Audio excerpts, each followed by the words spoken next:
There's that old question, would you rather be invisible or would you rather fly? I think we're answering it with flight in this game.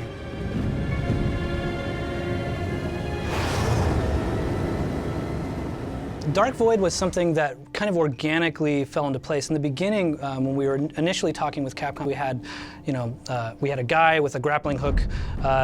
He would get in planes, and he would fly around, and he'd jump out, and he'd parachute, and you'd fight big robots. It started out with a really solid foundation, but we found ourselves at one point going, you know what, this just isn't cool enough. There's something missing, something really big. We all went off, we thought about it, and about a week later, Jose came back. He hadn't slept. He's scribbling on the whiteboard, showing me stuff, and he goes, "Here it is. It's vertical combat."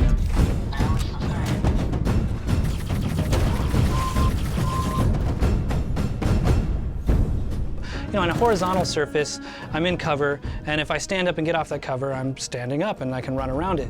On a vertical surface, when you're moving up and you're fighting, you can't stand up, and in fact, if you try to, you're gonna fall to your death. So no longer are you able just to hunker down completely safe while you reload and the enemies wait for you to come to them. Now you're holding on with one hand, and you're scaling up vertical surfaces, and you're scaling down. You feel like there's a 360-degree combat sphere because you're looking up, down, to the side, behind you, over your shoulder, scanning for targets, so suddenly you feel like you're in the center of just this chaotic mess.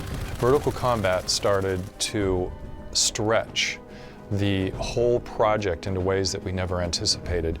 The Rocket Pack followed afterwards. We did redesigns of the environment from scratch to support it all. It all fell into place when we got those new ideas.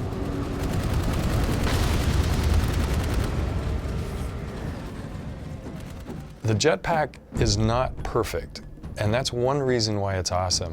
There's almost a sense of being just barely in control with this jetpack. In other words, it feels like you've just strapped a 30-pound rocket to your back, and when you hit the go button, there's that moment of chaos where your arms and legs are flailing and you take off.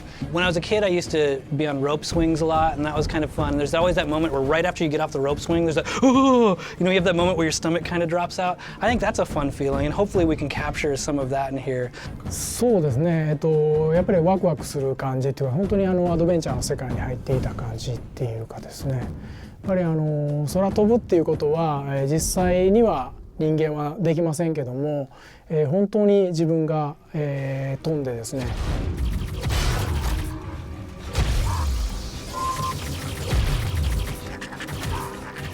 If you've played some of the previous games that a lot of people at Airtight have worked on, like Crimson Skies, you have a really good idea for what our flight mechanics are going to be like, and that's accessible, a little arcadey. When you hit that button, you take off.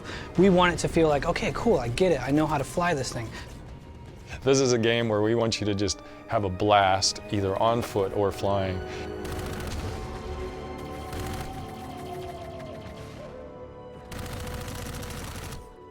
そうですね、やっぱり敵からいろんなものを奪ってですね、で自分が飛べるようになってっていう、だから成長とですね、それと、自分の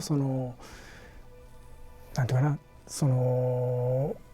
やっぱり The jetpack, when you first get it, it starts off sort of diminutive. It's a hover pack, which in and of itself is pretty awesome because that leads into the ability to do a lot of jumps around the battlefield, get in the air, do some cool flanking. And then through the upgrades, you actually get to even add more onto that. Your rocket pack becomes a little more durable, you get a little more boost, and eventually you get guns on it.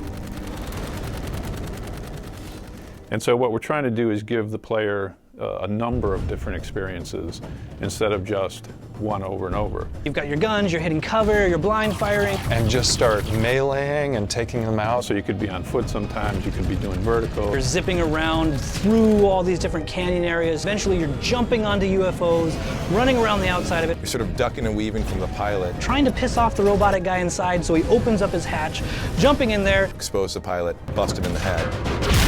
And then you're taking over that UFO and in a very kind of Crimson Skies-esque way, using that UFO to blow up all of these other vehicles. And suddenly I'm going, holy crap. It's definitely visceral, and any way you look at it, it's way more fun to shoot someone in the head at point blank than it is to sort of whittle away from long range. So it's nice to bring ground combat into the air in that way.